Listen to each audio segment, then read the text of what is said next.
আমি আজকে ফিজিক্সের খুব ইম্পর্টেন্ট একটা টপিক ছড়াবো। বুঝতে হবে খুব ভালো করে। শোনো, ধরো একটা সুতোতে আমি ঢিল বেঁধে ঘোরাচ্ছি।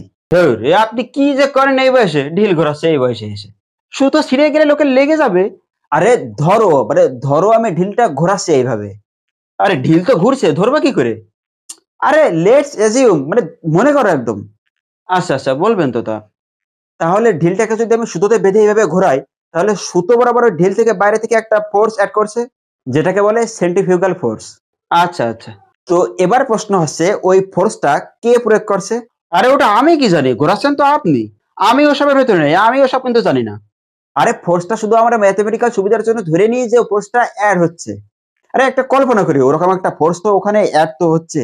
আপনি না মানে সত্যি মানে কল্পনা করার কত ভালো ভালো জিনিস আছে, আর আপনি এই বয়সে সে ঢিল ঘুরিয়ে ঘুরিয়ে কল্পনা করছেন, যত সব। আচ্ছা ঠিক আছে, সেন্ট্রিফিউগাল ফোর্স এর অপোজিট থেকে যে ফোর্সটা অ্যাড করা হয় সেটাকে বলে সেন্ট্রিপিটাল ফোর্স। আরে ধুর, আপনি মনের আনন্দে ঢিল ঘোরান তো। ঢিল ঘুরিয়ে ঘুরিয়ে মাপছে কোন দিকে কোন ফোর্স, মানে কিছু আর পেলো না খুব। মানে নিজেই ঘোরাচ্ছে, নিজেই ভাবছে যে ফোর্স কোন কোন দিকে, ফোর্স কোনটাকে কাকে বলে। আপনি অ্যাড করছেন ফোর্স, ভালো করে ভেবে দেখুন।